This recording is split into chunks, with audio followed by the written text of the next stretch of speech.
कोई इस्तिस्ना नहीं है, न जरदारी के लिए है, न किसी नवाज शरीफ के लिए है, न किसी और सदर के लिए है। कानून की नजर में सब बराबर हैं, सबको सामने आना पड़ेगा, सबको अदालतों में जाना पड़ेगा और सबको हम इंसान होने के नाते बराबरी की सतह पे रखेंगे। निजाम वो चलेगा जो अल्लाह की मर्जी का होगा और अल्लाह की मखलूक की मर्जी का होगा। उसी के साए में हम फैसला करते हुए जिसको चाहेंगे इख्तिदार देंगे और जिसको चाहेंगे माजूल करेंगे। कोई फॉर्म 47 से और कोई किसी और तरीके से अगर कब्जा करेगा तो इस कब्जे के खिलाफ एक हमाचहत तहरीक होगी, एक हमा पहलू जिद्दोजहद होगी। जिद्दोजहद करनी है, तेज रफ्तार करनी है, गली गली और मोहल्ले मोहल्ले जाएंगे, लेकिन पूरे मैसेज के साथ जाएंगे। निजाम की तब्दीली का असल शऊर पैदा करेंगे तो इंशाअल्लाह ताला जो इनकलाब आएगा वो पायदार इनकलाब होगा और उसके लिए अपनी क़यादत पर एतबार करेंगे, उस पर एतमाद करेंगे, साथ मिलकर चलेंगे। दुनिया में किसी के पास कितनी ही कुव्वत हो, हमारा हुक्मरान तबका बेशक अमेरिका से डरता हो, बेशक दुनिया की ताकतों से डरता हो, वो इसलिए डरते हैं कि ईमान की कमी होती है, उनको खुदा पर यकीन नहीं होता, इसलिए डरते हैं कि अपनी ही कौम को गुलाम बनाकर रखते हैं और साजिशों के जरिए से और ये धोखे वाली ताकत के जरिए से इख्तिदार में आते हैं, ताकत के मराकिज पे कब्जा कर लेते हैं। तो फिर अपनी कौम को तो पीसते हैं, मजदूरों को पीसते हैं, किसानों को पीसते हैं और तलबा को पीसते हैं, खवातीन और मर्द सबको पीसते हैं और महरूमों को मजीद महरूम करते हैं, मजबूरों को मजीद मजबूर करते हैं, लेकिन अपने से ज्यादा ताकतवर के आगे झुक जाते हैं, उनको नाउजुबिल्लाह खुदा तस्लीम कर लेते हैं। अगर ऐसा ना होता तो कभी भी ये जो करारदाद इस जो यूएनओ में पेश की गई जिसमें यह कहा गया कि एक ऐसी फौज तैनात की जाएगी जो फलस्तीनियों को डिसआर्म करेगी, तो पाकिस्तान का हुक्मरान तबका कभी भी उसकी हिमायत नहीं करता, क्योंकि यह अमेरिका से डरता है, उसकी खुशामद में लगा हुआ है। इसलिए फलस्तीनियों की लाशों पर सौदेबाजी करते हुए इन्होंने अमेरिका और इस्राइल को सपोर्ट किया है। पाकिस्तान के अवाम इसको तस्लीम नहीं करते हैं, इसलिए कि हम अल्लाह की किबरियाई को मानते हैं, वही बड़ा है, वो सबसे बड़ा है, बाकी सब छोटे हैं। इसलिए हमारा कलमा तय्यबा हमें यह सिखाता है कि जिंदगी का पूरा निजाम हमारे रब के हुक्म के ताबे होना चाहिए। रब के हुक्म के ताबे होने का मतलब क्या है? इसका मतलब यह है कि अल्लाह ताला ने ऐसा तो नहीं है कि अपने पैगंबरों को अगर भेजा था और किताब को अगर भेजा था तो कोई ऐसी ताकत दे दी थी कि बस तुम चाहो या ना चाहो बस ये निजाम कायम हो गया। आखिरी हमारे पैगंबर आका नामदार हजरत मोहम्मद मुस्तफ़ा अहमद मुश्तबा सल्लल्लाहु अलैहि वसल्लम आपको किताब दी गई और यह किताब किस तरह से दी गई? इस तरह से दी गई कि यह नजमन नाजिल हुई, 23 साल की मुद्दत में नाजिल हुई।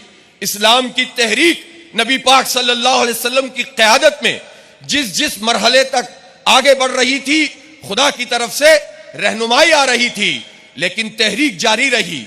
यह तहरीक दावत और तबलीग के मैदान में भी चली, यह तहरीक अक्कास के मेलों में भी जाकर पेश की गई। यह तहरीक और निजाम की यह तब्दीली और रब की यह किबरियाई और झूठे खुदाओं का यह इनकार नबी मोहताजों, गरीबों और गुलामों के सामने भी पेश किया और सरदारों के सामने भी पेश किया। और जब आपको ऑफर्स की गई कि सब कुछ हम अता कर देंगे, तो आपने किसी ऑफर को तस्लीम नहीं किया, अपनी बात को जारी रखा। यह तहरीक हिजरत में ढल गई, यह तहरीक जिहाद में बदल गई, यह तहरीक शहाब अबी तालिब नामी घाटी में पूरे खानदान समेत 3 साल की कैद में हमें नजर आई। और यह तहरीक फिर जब मदीने की रियासत की सूरत में आई तो उसमें लोगों के दरमियान अदल और किस्त का निजाम कायम हुआ, समाजी नाहमवारी को तब्दील किया गया, सबको एक तर्ज पर अदल से गुजारा गया और ऐसा अदालती निजाम बना कि जब बनु मखजूम की उस खातून को सामने लाया गया कि जिसने चोरी की थी और उसकी सजा हाथ काटना था। और यह भी समझ लीजिए चोरी की सजा हाथ काटना या हुदूद का जो तयन था वो फौरी तौर पर नहीं हुआ था।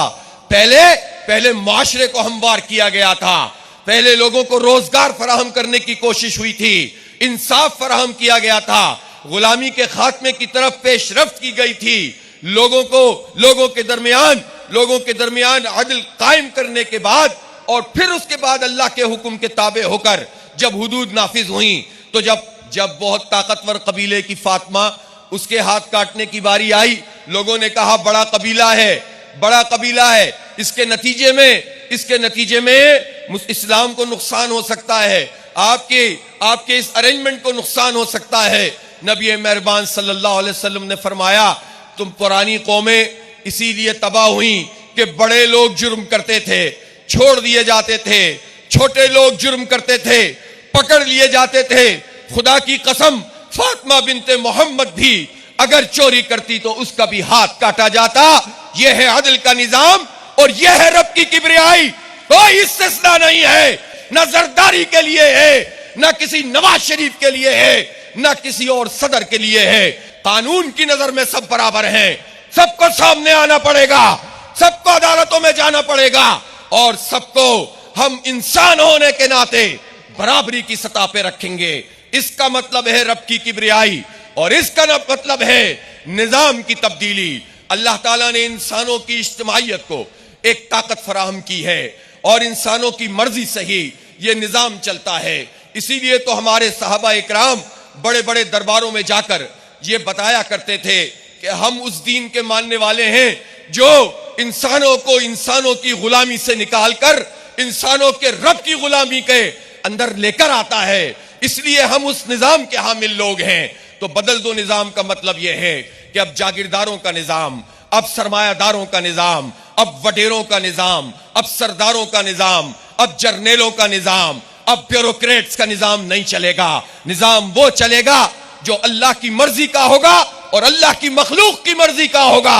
उसी के साए में हम फैसला करते हुए जिसको चाहेंगे इख्तिदार देंगे और जिसको चाहेंगे माजूल करेंगे। कोई फॉर्म 47 से और कोई किसी और तरीके से अगर कब्जा करेगा तो इस कब्जे के खिलाफ एक हमा चहत तहरीक होगी, एक हमा पहलू जिद्दोजहद होगी, अवाम को मुनज़्ज़म करके होगी। इसलिए कि अगर जिद्दोजहद मुनज़्ज़म ना हो, अगर जिद्दोजहद एक क़यादत में ना हो, क़यादत अगर मुखलिस ना हो, क़यादत अगर उन लोगों पर मुश्तमिल हो कि दाएं भी एटीएम हो, बाएं भी एटीएम हो, आगे जागीरदार हो, पीछे वडेरा खड़ा हो, तो अकेला चना क्या बाहर झोंकेगा, क्या निजाम तब्दील करेगा, क्या इंकलाब लेकर आएगा। बंदा अंदर होगा, पार्टी बाहर होगी, कोई पूछने वाला नहीं होगा। लेकिन निजाम तब्दील कौन कर सकता है? जिद्दोजहद करनी है, तेज रफ्तार करनी है, गली गली और मोहल्ले मोहल्ले जाएंगे, लेकिन पूरे मैसेज के साथ जाएंगे, निजाम की तब्दीली का असल शऊर पैदा करेंगे। तो इंशाअल्लाह ताला जो इंकलाब आएगा वो पायदार इंकलाब होगा और उसके लिए अपनी क़यादत पर एतबार करेंगे, उस पर एतमाद करेंगे, साथ मिलकर चलेंगे। वैसे भी ये तो जमात इस्लामी है, इसमें क़यादत और कारकुन में तो कोई फासला भी नहीं होता है। हमारे यहाँ ऐसा थोड़ी है कि वडेरों के जरिए से कोई इंकलाब में आता हो, कोई इख्तिदार में आता हो, कोई ताकतवरों के जरिए से इख्तिदार में आता हो, कोई इस्टेब्लिशमेंट की क्यारियों में पलता हो। यह जमात इस्लामी मिडिल क्लास जमात है, जमात इस्लामी आम लोगों की तरह है। इसमें अमीर लोग भी हैं, इसमें मिडिल क्लास भी हैं, इसमें गरीब लोग भी हैं, इसमें मजदूर और किसान भी हैं। और ये सब जब मिल जाते हैं तो एक निजाम के तहत इसमें लोग आगे बढ़ते हैं। कौन सी पार्टी है जिसमें जमहूरियत है, जिसमें डेमोक्रेसी है? वो पार्टी कभी भी अवाम का इख्तिदार कायम नहीं कर सकती। जो अपनी पार्टी में लोगों की राय का एहतराम कायम नहीं कर सकती, वो कैसे अवाम का इख्तिदार कायम कर सकती है? इसलिए खानदानों पे चलने वाले, विरासत पे चलने वाले, वसीयत पे चलने वाले कभी कोई बड़ा इंकलाब नहीं ला सकते। इस बात को अच्छी तरह से लोगों को समझा दीजिए। हाँ, ये बात जरूर है कि पाकिस्तान के नौजवानों में एक गम है और गुस्सा है और वो ये चाहते हैं कि हालात तब्दील हो। इसलिए ये सारे लोग जो गम और गुस्सा रखते हैं, ये सारे नौजवान जो कुछ करना चाहते हैं, जो इस निजाम के हाथों सताए हुए हैं या इससे बहुत ज्यादा उनको खार आई हुई है, उससे बहुत ख्वार हो चुके हैं, तो इन सारे लोगों को अपने जलू में लेकर चलना है, किसी को नाराज नहीं करना। इसलिए मैं ये कहता हूं कि तमाम पॉलिटिकल वर्कर्स की कदर कीजिए। पॉलिटिकल वर्कर चाहे पीटीआई का हो, नून लीग का हो या पीपी का हो, चाहे किसी संत में जा रहा हो, बड़ा कीमती होता है, कुर्बानी दे रहा होता है, नारे लगा रहा होता है, जेलों में जा रहा होता है। उसकी इज्जत कीजिए, इख्तिलाफ को इख्तिलाफ की जगह पे रखिए, लेकिन कभी भी मुखालिफत में ना जाइए, सबको साथ लेकर चलिए। आज जमात इस्लामी ये ऐलान कर रही है कि जनमन इनकलाब के लिए, हकीकी इनकलाब के लिए, निजाम की तब्दीली के लिए हम तमाम पॉलिटिकल वर्कर को, पाकिस्तान के हर नौजवान को, हर मजदूर और किसान को, हर एक को, खवातीन को, उनकी बहुत बड़ी तादाद यहां मौजूद है, इनके तवस्सुत से यह पैगाम दे रहा हूं, आए, ये जमात इस्लामी ये इंक्लूसिव है, ये आपको साथ लेकर चलेगी, इंशाअल्लाह बाइख्तियार बनाएंगे, आगे बढ़ाएंगे और सिर्फ नारे नहीं लगाएंगे, खिदमत करेंगे। आपके अंदर जो सलाहियत मौजूद है उसको उजागर करेंगे, इस सलाहियत से मुआशरे के लिए आपको मुफीद बनाएंगे और उस निजाम की तब्दीली का खूगर बनाएंगे। इसलिए लड़ाई झगड़ा कारकुनों का खत्म कर दिया जाए, उसूली मौक़िफ़ को कायम रखते हुए सबको साथ लेकर चलने की सलाहियत पैदा करें। इंशाअल्लाह वो इनकलाब जल्द आपके दरवाजे पर दस्तक देगा।